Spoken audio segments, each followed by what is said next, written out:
Altitude के बाद pressure कम होना शुरू हो जाता है। जो प्रेशर कम होगा तो जो गैसेस बचती हैं वो क्या करती हैं, एक्सपेंड करने लगती हैं। गैसेस जो है वो एक्सपेंड करती हैं। उसी के नतीजे में जो मैनिफेस्टेशन होता है उसको हम कहते हैं पेजेंस डिजीज या डीकम्प्रेशन सिकनेस। अब इसके अलग अलग मैनिफेस्टेशन थे एयर एक्सपेंशन के। बॉडी के अंदर अगर टीथ में एयर ट्रैप्ड है और वो एक्सपेंड कर रही है तो उसको बैरोटेन बैरोडेंटैल्जिया कहते हैं। इसके बाद बैरोसाइनोसाइटिस जो है, जो साइनसेस में जो एयर होती हैं, जो ट्रैप है साइनस के अंदर, वो जब एक्सपेंड करने लगती हैं ड्यू टू लो प्रेशर तो उसको बैरोसाइनोसाइटिस कहते हैं। बैरोटाइटिस ओटाइटिस लगा हुआ है यानी मिडिल ईयर में एयर होती है। अब वो जब एक्सपेंड करने लगी उसकी वजह से जो मैनिफेस्टेशन होगा तो उसको हम कहते हैं बैरोटाइटिस। और इसका जो सबसे सीरियस कॉम्प्लिकेशन था वो इम्फाइसेमा था। एयर एक्सपेंशन का डिकम्प्रेशन सिकनेस में मोस्ट सीरियस कॉम्प्लिकेशन वो इम्फाइसेमा था। इसके अलावा इंटेस्टाइन्स में या एब्डोमेन में जो गैसेस हैं ऑलरेडी, सबके एब्डोमेन में गैस है, वो जब एक्सपेंड करती है तो उसको एब्डोमिनल डिस्टेंशन कहते हैं। अब जो ये नाइट्रोजन गैस है इसके इफर्विसेंस के नतीजे में, इफर्विसेंस कहते हैं बेसिकली जब भी पानी से आपने देखा होगा बुलबुले निकलते हुए, खासतौर से जो हम लोग कोक पीते हैं या वैसी कार्बोनेटेड ड्रिंक्स दूसरी जो हम लोग पीते हैं तो उसके अंदर क्या झाग निकलता रहता है ना, बबल्स। तो आमतौर से ये होता है कि कार्बन सबसे ज्यादा, इफर्विसेंस की बात आती है तो कार्बन डाइऑक्साइड सबसे कॉमनली गैस इन्वॉल्व होती है, लेकिन छोटे छोटे बबल्स नाइट्रोजन गैस के भी निकलते हैं। अब ये जो निकलेंगे तो ये भी अपना मैनिफेस्टेशन करेंगे। जाहिर सी बात है, जो आदमी एयर है, एयर के अंदर ऑक्सीजन सिर्फ कितनी 21% है, बाकी सबसे ज्यादा क्या थी, नाइट्रोजन है। उसको भी इनहेल कर रहा है, नाइट्रोजन भी जाता है। तो वहां पे जब ऑक्सीजन खत्म तो नाइट्रोजन का क्या इफेक्ट आएगा, तो उसके अलग अलग नाम दिए गए, like bends, STD, aching pain in joints, choke, जो डिस्निक ब्रीदिंग होती है, जल्दी जल्दी शैलो ब्रीदिंग कर रहा है उसको चोक्स कहा जाता है। प्रिकल्स यानी जो नर्व टर्मिनल, नर्व एंडिंग्स है, वहां पे जो इरिटेशन हो रहा है उसकी वजह से जो सेंसेशन आ रहे हैं उसको कहा जा रहा है प्रिकल्स। एंड अगर सेंट्रल नर्वस सिस्टम को इन्वॉल्व कर दिया तो क्या होगा, पैरालिसिस, मोस्ट सीरियस कॉम्प्लिकेशन हो गया इसका।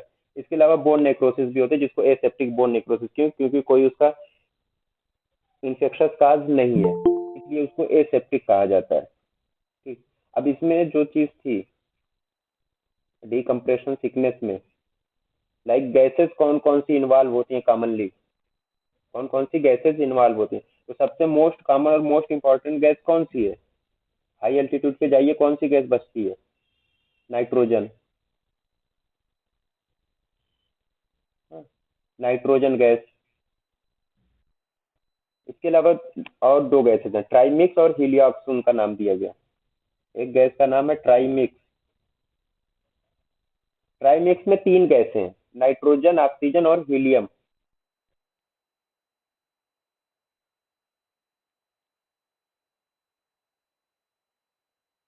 नाइट्रोजन, ऑक्सीजन और हीलियम, ट्राइमिक्स में ये तीन गैसें हैं। इसके अलावा जो तीसरी गैस है वो हीलियोक्स, नाम में ही है सब कुछ, हीलियम और ऑक्सीजन। ये तीन गैसेस हैं जो, जिनसे कहा जाता है कि ये डीकम्प्रेशन सिकनेस में इन्वॉल्व होती हैं। तो अब इसका ट्रीटमेंट क्या होगा, जाहिर सी बात है जहाँ डीकम्प्रेशन हो रहा है उसका जस्ट अपोजिट कर दीजिए, रिकम्प्रेशन। इसका सबसे अच्छा जो ट्रीटमेंट है वो है रिकम्प्रेशन।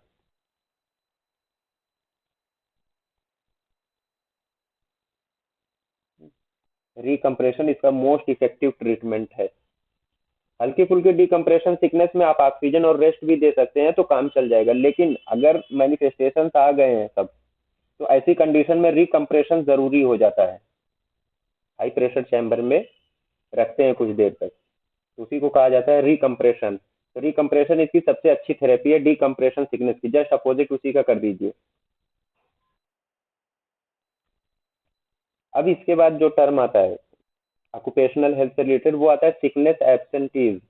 अब सिकनेस एब्सेंटीज का मतलब क्या है कि आदमी अपने ड्यूरिंग वर्किंग आवर्स या वर्किंग डेज में कितने दिन तक एक वर्कर है जो एब्सेंट रहता है ड्यू टू सिकनेस। अब आमतौर से मेडिकल लीव ही ली जाती है, चाहे कोई भी परेशानी हो, शादी में भी जाना है तब भी हम क्या करते हैं, लीव लेते हैं। तो लीव में लोगों को जो अंडर द फैक्ट्रीज एक्ट जो अलाउ है वो क्या है, मेडिकल लीव है। तो किसी भी कंडीशन में जाए वो लेगा सिकनेस की लीव। तो सिकनेस एब्सेंटीज में यही देखा जाता है कि अगर उसका जो सराउंडिंग्स है, जिस एरिया में वो काम कर रहा है, परमिसेस में काम कर रहा है, फैक्ट्री में काम कर रहा है, अगर वो उसके हिसाब से सही है वो वर्क, तो कम से कम वो एब्सेंट रहेगा।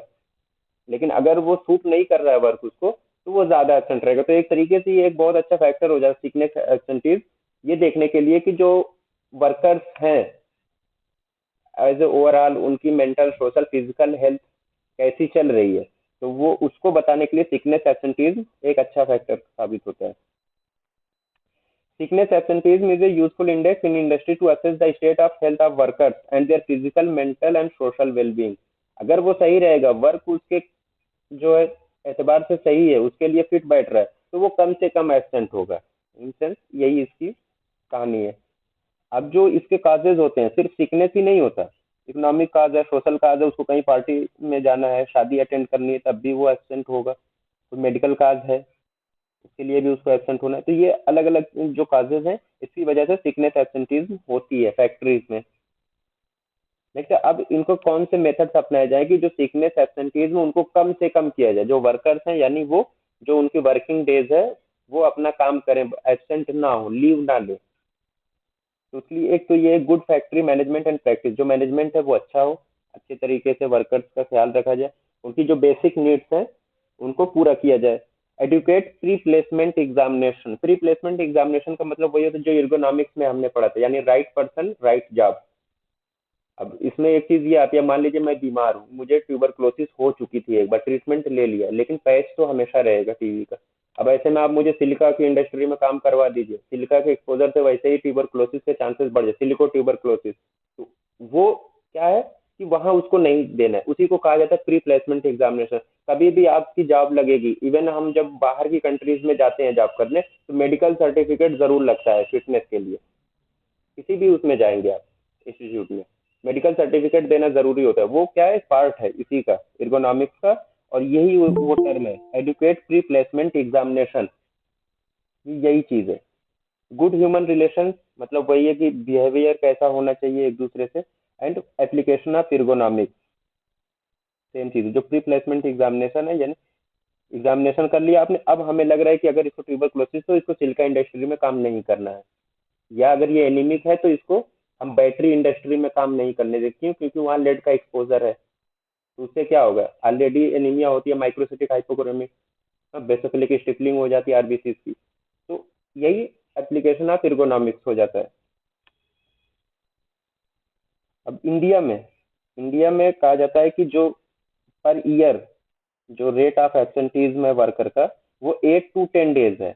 8 to 10 डेज पर worker per year, rate of absentees in India. यानी एक साल में एक वर्कर जो है 8 से 10 दिन की वो सिकनेस एब्सेंटीज लेता है, सिकनेस लीव वो लेता है। अब ऑक्यूपेशनल हेल्थ एग्जामिनेशन, वही प्री प्लेसमेंट एग्जामिनेशन कैसे करते हैं। कभी भी कहीं पे भी जॉब लगती है, वहां पे मेडिकल सर्टिफिकेट मांगा जाता है। वो मेडिकल सर्टिफिकेट क्या, यही प्री प्लेसमेंट एग्जामिनेशन का एक पार्ट हो जाता है। Is the foundation of an efficient occupational health service. इसमें होता क्या क्या है, सबसे पहले टाइमिंग की बात है। हमने कहा ना कि जब भी आप जॉब ज्वाइन करेंगे आपसे सबसे पहले यही मांगा जाता है। तो at the time of employment जब जॉब दी जाती है, एंड इंक्लूड्स वर्कर्स हिस्ट्री, अब वहाँ पे उसकी मेडिकल हिस्ट्री होनी चाहिए, फैमिली, ऑक्यूपेशनल एंड सोशल सब हिस्ट्री ली जाए। फिजिकल एग्जामिनेशन होता है जिसको फिटनेस सर्टिफिकेट कहते हैं। And biological and radiological examination भी किया जाता है हजार्डस इंडस्ट्रीज में, जब कोई जॉब पे जाता है, जॉब को ज्वाइन करने जाता है। ये तो इसकी टाइमिंग हो गई। मेन पर्पस क्या है, इसका मकसद क्या है प्री प्लेसमेंट एग्जामिनेशन का, to place the right man in right job, वही बात आ गई। So that worker can perform his duties efficiently without detriment to his health, इसी को कहा जाता है ergonomic. Pre placement examination also serve as a useful benchmark for future comparison. अब मान लीजिए कोई हजार्डस इंडस्ट्रीज, जैसे हमने सिलिका का या लेड का एग्जांपल लिया या डाई का लिया, हमने देखा कि उसको ऑक्यूपेशनल डर्मेटाइटिस था, जब वो पे आया उसने ज्वाइन किया तो उसको कोई लीजन नहीं थे स्किन पे, यानी डर्मेटाइटिस नहीं थी।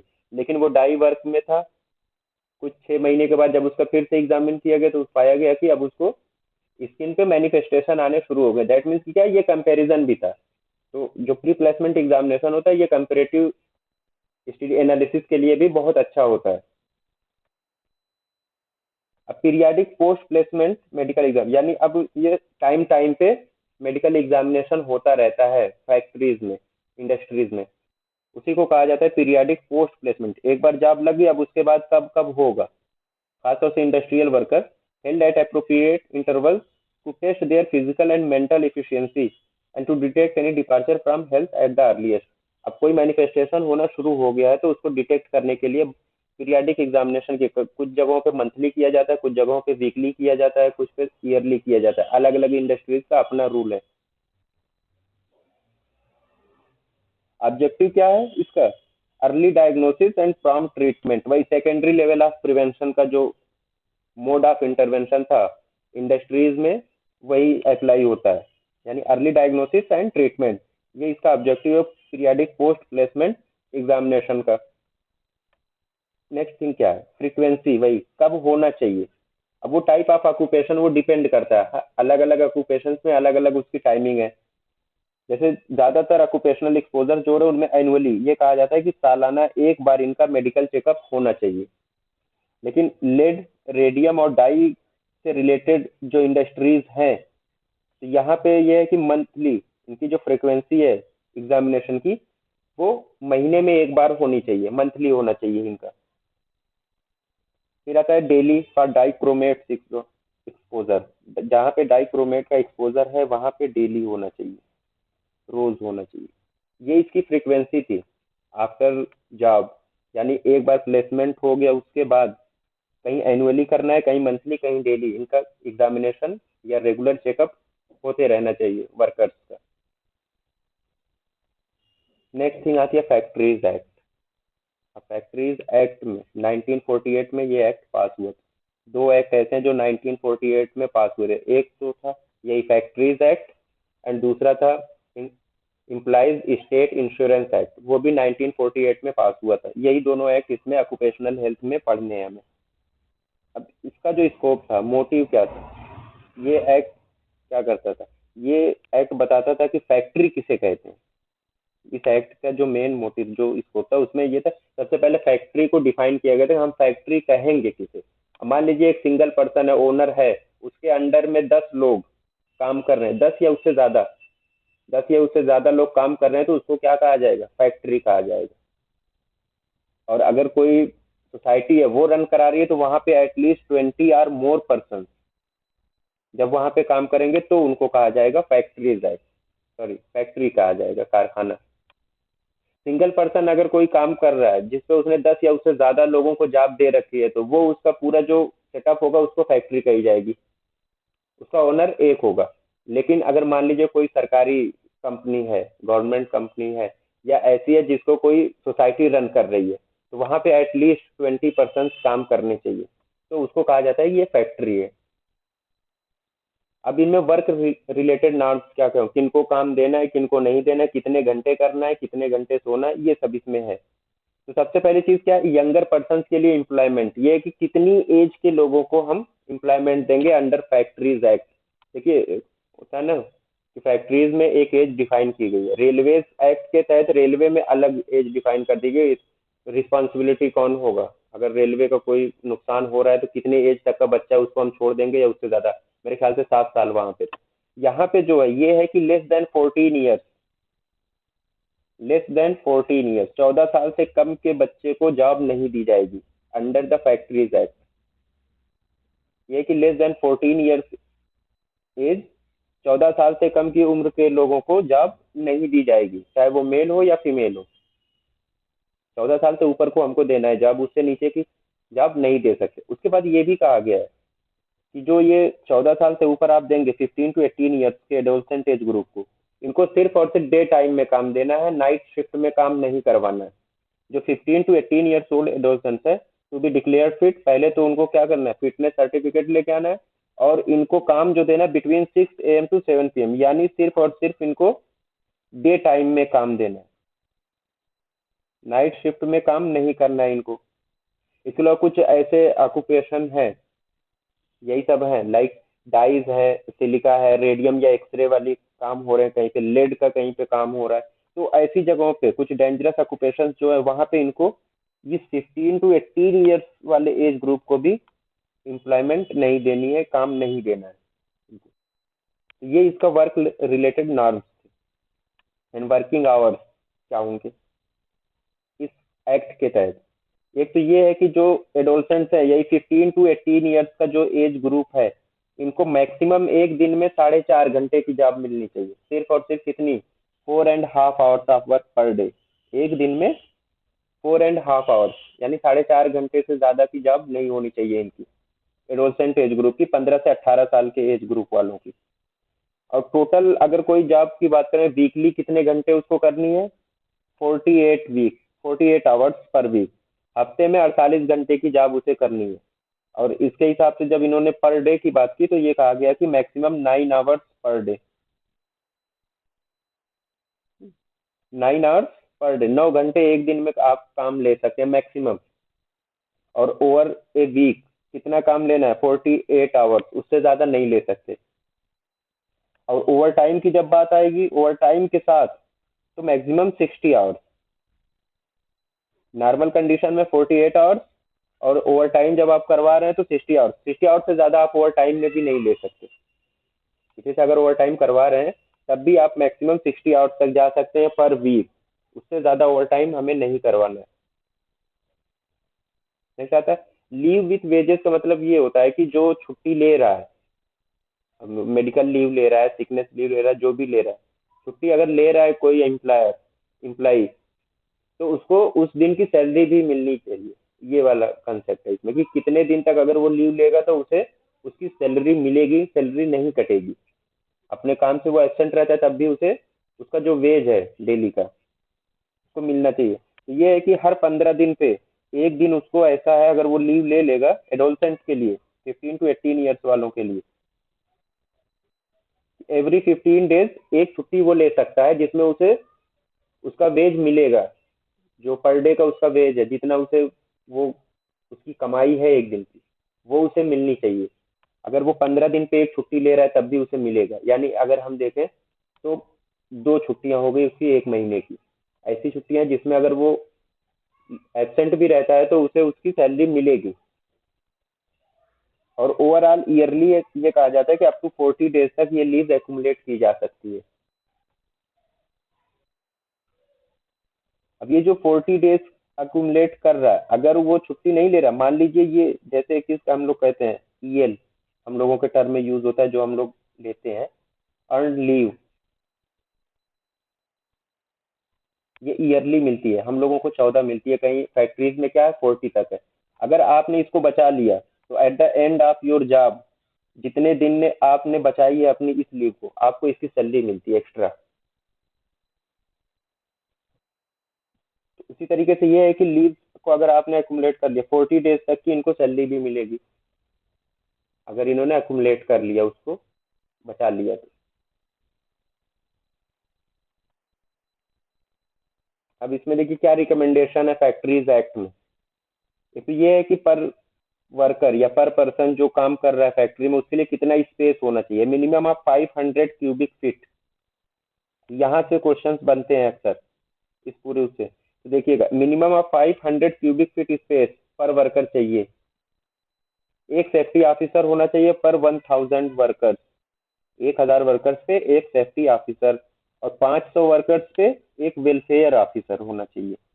इसके अलावा अगर मोर देन 250 वर्कर्स कहीं पे काम कर रहे हैं किसी परमिसेस में, तो वहां पे एक कैंटीन भी होनी चाहिए। And one creche for greater than 30 women workers. Creche किसे कहते हैं,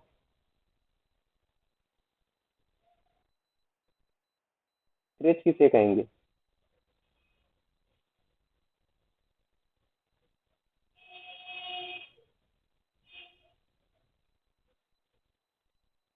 ये आइडिया है क्रेच हम किसे कहते हैं। देखिए यहाँ पे स्पेशली जो नाम दिया गया वोमेन वर्कर्स के लिए ना, अब जाहिर सी बात है वोमेन है तो उसमें मैरिड भी होंगे, उनके बच्चे भी होंगे, छोटे भी होंगे, बड़े होंगे। तो क्रेच जो होता है वो ऐसी नर्सरीज को कहते हैं ना, जहाँ पे बच्चों की देखभाल होती है ड्यूरिंग वर्किंग आवर्स। इनके वर्किंग टाइम में इनके बच्चे यहीं पे रखे जाते हैं, यहाँ पे इनकी देखभाल की जाती है, तो उसको कहा जाता है क्रेच। अब जहाँ पे मोर देन 30 वर्कर्स हैं, वोमेन या फीमेल, तो ऐसे पे एक ये होना चाहिए, एक नर्सरी होनी चाहिए जहाँ पे इनके बच्चों की देखभाल हो सके। फैक्ट्रीज के ये नॉर्थ में है। अब इसमें ये है कि फैक्ट्रीज एक्ट था, अंडर फैक्ट्रीज एक्ट 1948, इसको याद रखिए। 29 डिजीजेज हैं जो नोटिफिएबल हैं। अब उनमें से कुछ ऑक्यूपेशनल डिजीजेज बहुत कॉमन है जो नोटिफाई होनी ही होनी चाहिए। एक silicosis, anthracosis, byssinosis and asbestosis. Total diseases जो है वो 29 डिजीजेज हैं जो नोटिफिएबल है अंडर फैक्ट्रीज एक्ट 1948 में। लेकिन जो मोस्ट कॉमन ऑक्यूपेशनल या मोस्ट इंपॉर्टेंट ऑक्यूपेशनल डिजीज है जो नोटिफिएबल है वो यही है, सिलिकोसिस, एंथ्राकोसिस, बिसिनोसिस एंड एस्बेस्टोसिस। ठीक, ये फैक्ट्रीज एक्ट था। अब इसके बाद इम्प्लाइज स्टेट इंश्योरेंस एक्ट 1948, इसकी कुछ गाइडलाइंस आई। इसमें ये है कि नहीं होता पेंशन मिल रही है तो कितनी मिलेगी, या अगर ड्यूरिंग जॉब किसी को कोई हजार्ड हो गया, किसी का कोई एक्सीडेंट हो गया, ट्रामा हो गया, तो क्या होता है उनके लिए एक अलग से फंड होता है। ये है कि इनका इलाज मुफ्त में होगा, या इतना पैसा इनका लगेगा, इतना गवर्नमेंट देगी। अगर गवर्नमेंट की कोई फैक्ट्री है या जो प्राइवेट फैक्ट्री है तो वो जो ओनर है वो देगा, एम्प्लॉयर इतना देगा। तो इसका पूरा इसमें वो है कि किसको कितना पे करना है।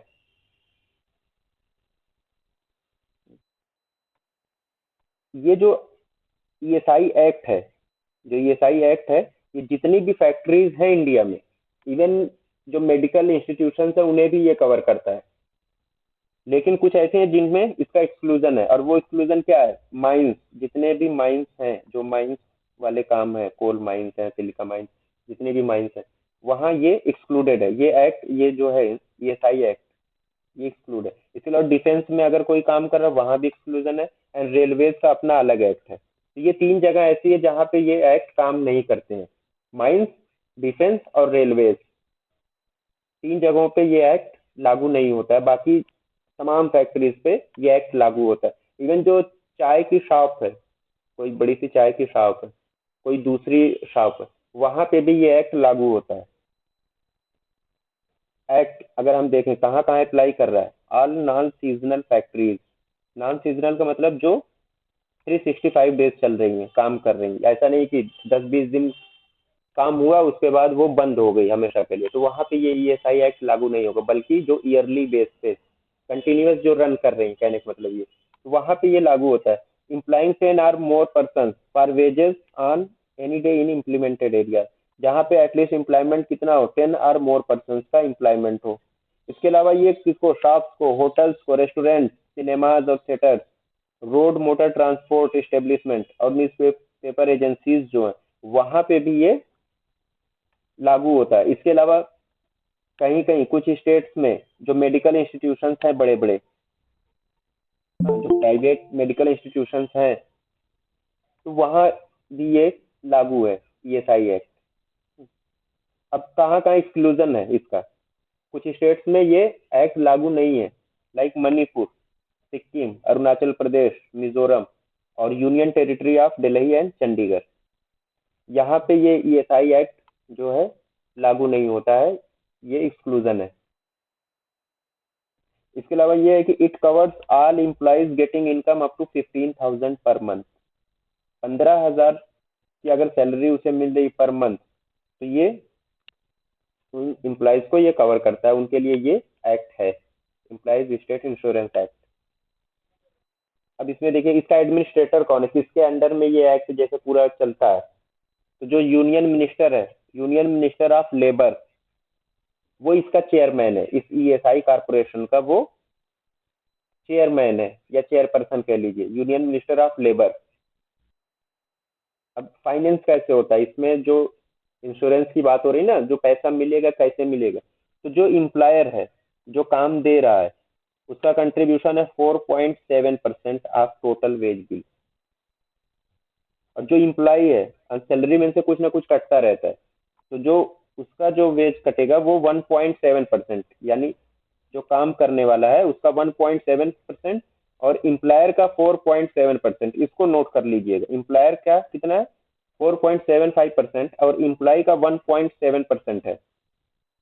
और इसमें भी ये है कि एम्प्लॉय में अगर कोई ऐसा काम है जहां पे उसकी डेली की अर्निंग लेस देन 100 रुपीज है, 100 रुपए से कम की अर्निंग है उसकी डेली की, तो उनके में से फिर ये जो 1.7% है ये भी डिडक्शन नहीं होता है, नहीं कटता है। अगर 100 से ज्यादा उसकी इनकम है डेली की, तब ये जो कटना है 1.75%, तब जाके ये डिडक्ट होगा उसकी डेली की सैलरी से। 100 रुपए से कम की कमाई है तो वहां पे ये रूल लागू नहीं है उसके लिए, इम्प्लाई के लिए।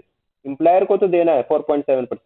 अब जो स्टेट और सेंट्रल गवर्नमेंट है, ये कैसे खर्च को देखते हैं, मतलब इतना तो हो गया, ये दोनों 1:7 का रेशियो है। स्टेट गवर्नमेंट कितना देगी, 1 पार्ट, और 7 पार्ट सेंट्रल गवर्नमेंट की तरफ से आएगा।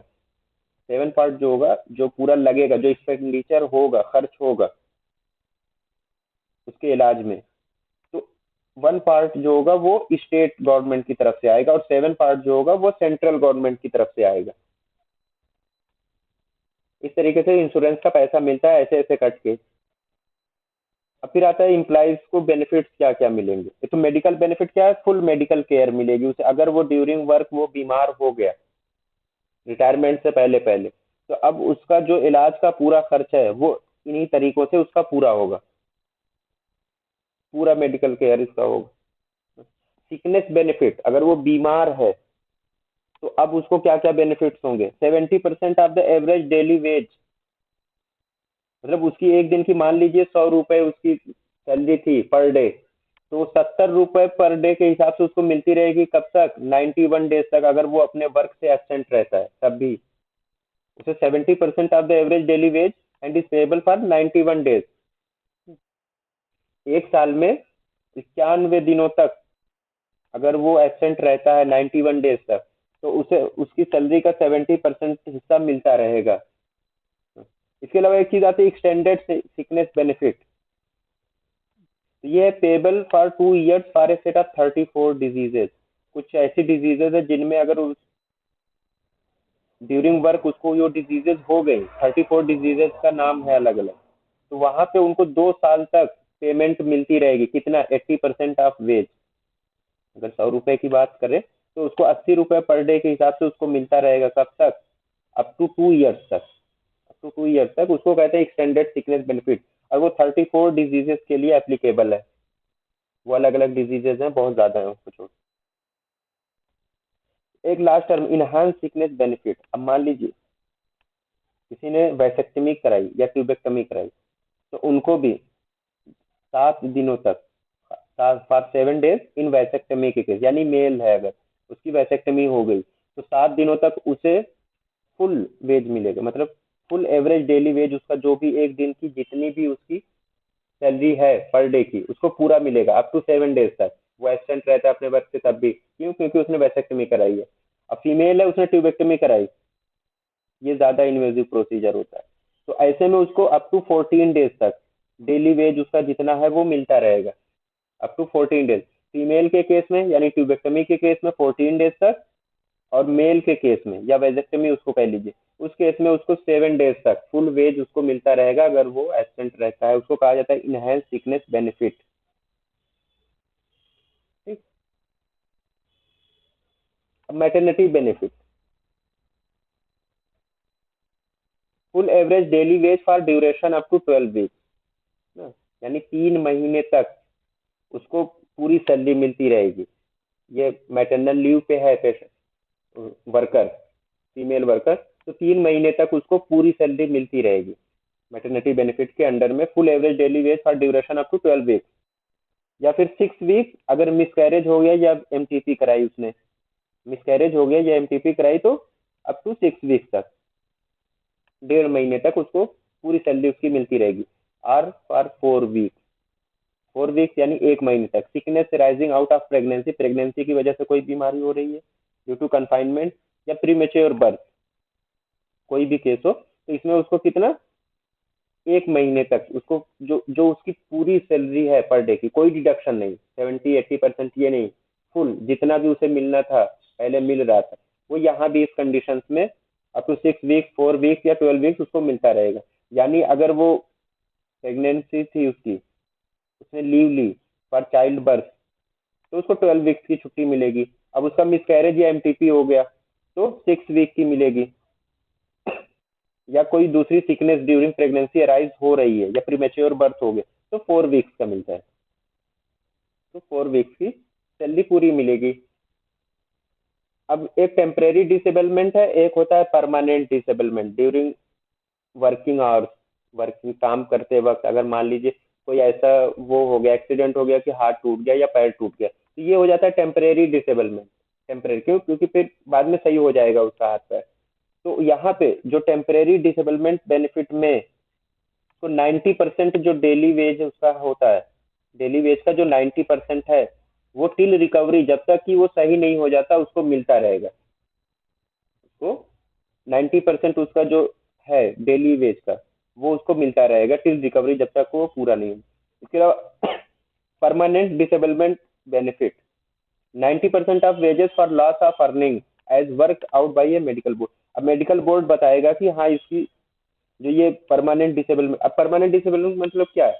हाथ कट गया, पैर कट गया या कोई और परेशानी इस तरीके की जो वापस लौट के नहीं आ सकती, तो ऐसी कंडीशन में उसको अब वो कंटिन्यूअस उसको मिलता रहेगा 90% of wages for loss of earning as work out by a medical board. Medical board certify करेगा तो उसको वो मिलता रहेगा। फिर एक टर्म है डिपेंडेंट बेनिफिट यानी पेंशन। डिपेंडेंस बेनिफिट को पेंशन कहते हैं। अब 90% ऑफ वेजेस, जब रिटायरमेंट के बाद उसको वो पेंशन मिलती रहेगी। पेंशन पे बहुत बवाल हो रहा है, कहीं खत्म हो रही है, कहीं पे चालू हो रही है। लेकिन ये क्या था इसके अंडर में, ईएसआई एक्ट के अंडर में ये था कि 90% ऑफ वेज का उसको पेंशन मिलनी चाहिए। उसको कहते हैं डिपेंडेंट बेनिफिट। फ्यूनेरल एक्सपेंसेस, अब मान लो किसी की डेथ हो गई, जॉब कर रहा था उसकी डेथ हो गई, तो उसके जो एक्सपेंसेस आएंगे, खर्च आएंगे फ्यूनेरल पे, वो कितना मिलेगा इस एक्ट के तहत, ईएसआई एक्ट के तहत? 10,000 तक उसको मिलेगा। 10,000 रुपए तक उसको फ्यूनेरल एक्सपेंसेस भी दिए जाएंगे। एंड रिहेबिलिटेशन बेनिफिट भी उसको, कोई किसी को मान लीजिए परमानेंट डिसेबलमेंट हो गया या टेम्परेरी डिसेबलमेंट, तो उसको रिहेबिलिटेशन बेनिफिट भी दिया जाएगा, उसका वर्क को मॉडिफाई कर दिया जाएगा। फिर मेंटल हेल्थ, ये लास्ट टॉपिक है। मेंटल हेल्थ क्या है? यानी दिमागी तौर पे क्या क्या परेशानियां हो रही हैं। पूरे वर्ल्ड में सबसे बड़ा हेल्थ इशू इस टाइम यही पे है, mental health.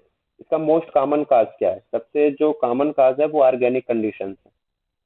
Mental health disorder की सबसे कॉमन काज में आते हैं ऑर्गेनिक कंडीशंस, यानी सेरेब्रल आर्टेरियोस्क्लेरोसिस, यानी कार्डियोवास्कुलर एक्सीडेंट जो हो जाते हैं, कोई नियोप्लाज्म है, ब्रेन ट्यूमर है, मेटाबॉलिक डिजीज है, एसिडोसिस, अल्कोलोसिस जो भी है।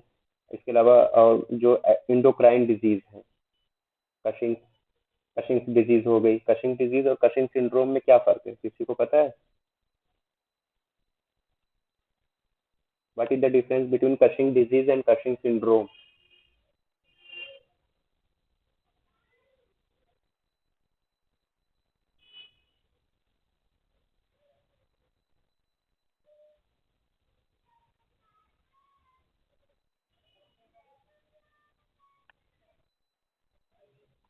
कि कशिंग डिजीज जो है due to micro adenoma of pituitary gland. अगर पिट्यूटरी ग्लैंड का माइक्रो एडिनोमा हो रहा है, उसकी वजह से वहां पे क्या हो रहा है, हाइपर सिक्रेशन हो रहा है, यानी सिक्रेशन ज्यादा हो रहा है एसीटीएच का, एड्रिनोकार्टिकोट्रोपिक हार्मोन का। उसके नतीजे में जब स्टेरॉइड लेवल बढ़ता है, एड्रेनल्स यानी जब वो कार्टिकोस्टेरॉइड्स ज्यादा रिलीज करते हैं, तो वो चीज हो जाती है कशिंग डिजीज। और Cushing disease is a cause of Cushing syndrome. Cushing syndrome में बेसिकली ये होता है कि वो काज तो हो सकता है, लेकिन मोस्ट कॉमन काज जो कशिंग सिंड्रोम का था वो एक्सोजेनस स्टेरॉइड इनटेक, यानी जो बाहर से स्टेरॉइड ले रहा है, अब स्टेरॉइड चाहे इंजेक्शन ले रहा हो या कोई ड्रग ले रहा हो, उसके नतीजे में जो होता है उसको हम कहते हैं कशिंग सिंड्रोम। और कशिंग डिजीज भी इसका एक पार्ट हो जाता है। कशिंग डिजीज में बेसिकली क्या होता है, माइक्रो एडिनोमा होता है, कहाँ का, पिट्यूटरी ग्लैंड का। तो वहां से जो एसीटीएच का सिक्रेशन बढ़ जाता है, उसके नतीजे में जब एड्रिनल्स बहुत ज्यादा स्टेरॉइड रिलीज करने लगते हैं, कार्टिकोस्टेरॉइड, तो वो एक कंडीशन, उसको हम कहते हैं कशिंग डिजीज। ठीक। तो मेटाबॉलिक डिजीज और इंडोक्राइन डिजीजेज हो गए, या chronic disease like TB, leprosy या एपिलेप्सी। ये सब क्या ऑर्गेनिक कंडीशन है जो मेंटल हेल्थ का एक बहुत इंपॉर्टेंट काज है। इसके अलावा कुछ और काजेस भी हैं। हेरिडिटी में क्या है, शिजोफ्रेनिया, हेरिडिटेरी काज है मेंटल डिसऑर्डर का, शिजोफ्रेनिया। इसके अलावा socio pathological like worries, anxiety, ये सब बहुत कॉमन है। Anxiety, emotional stress, tension, frustration, unhappy married life है, ब्रोकन होम्स है, घर उजड़ गया, जॉइंट फैमिली थी अलग अलग हो गई, पॉवर्टी है, industrialisation, urbanisation, cruelty, rejection, neglection, बहुत सारी कंडीशंस हैं जो सोशियोपैथोलॉजिकल है, जो अल्टीमेटली क्या करती है, हेल्थ डिसऑर्डर का एक काज बन जाती है। अब इसमें देखिएगा जो एक चीज आती है, यूनिपोलर डिप्रेशन सिम्टम्स, शायद यहाँ पे कुछ रह गया था। तो कहते हैं कि most common cause of dailies, most common cause of death, sorry, most common cause of death जो होती है मेंटल डिसऑर्डर्स में, वो किससे होती है, अल्जाइमर्स डिजीज से। किससे होती है, अल्जाइमर्स डिजीज से। मेंटल डिसऑर्डर्स में most common cause of death जो होती है वो अल्जाइमर्स डिजीज से होती है। इसके अलावा ये कहा जाता है कि मोस्ट कॉमन काज जिसकी वजह से maximum dailies, most common dailies, disability associated life year, जिसको डिसेबिलिटी एडजस्टेड लाइफ ईयर, जो ना daily last, most common cause of dailies last, वो जो होता है वो यही यूनिपोलर डिप्रेशन होते हैं।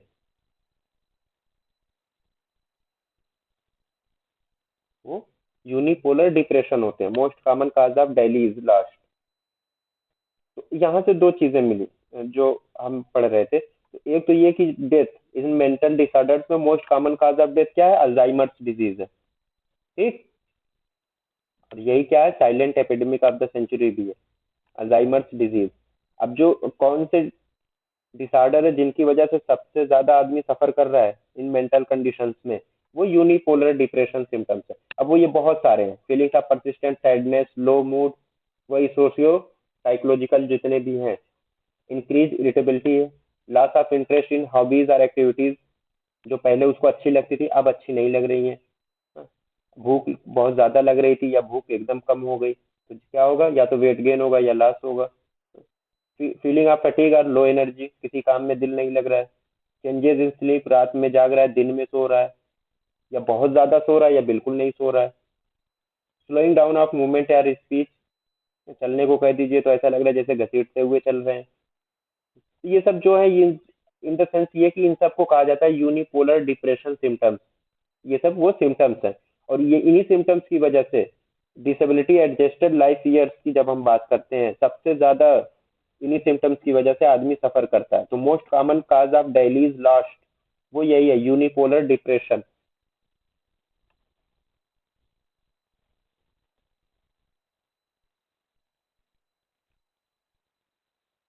अब WHO के मुताबिक इसकी सिचुएशन क्या है इस वक्त, तो पूरी दुनिया में उन्होंने बताया कि 10% एडल्ट जो हैं वो न्यूरोसाइकेट्रिक डिजीज से जूझ रहे हैं, उनको 10% लोगों को पूरे वर्ल्ड में न्यूरोसाइकेट्रिक इलनेस है इस वक्त, प्रेजेंट सिनेरियो में। ये WHO का एनालिसिस है। उसमें ये कहा गया कि most common cause of dailies last जो है वो यूनिपोलर डिप्रेसिव डिसऑर्डर्स यही वाले हैं, और most common cause of death क्या, अल्जाइमर्स डिजीज, और दूसरी डिमेंशिया के जो काजेज है उनमें भी आप अल्जाइमर्स को याद रख लीजिएगा। इंडिया में ये है कि मेंटल डिजीजेस की वजह से मॉर्बिडिटी कितनी होती है, 18 to 20 होती है, 18 to 20 पर 10,000, ये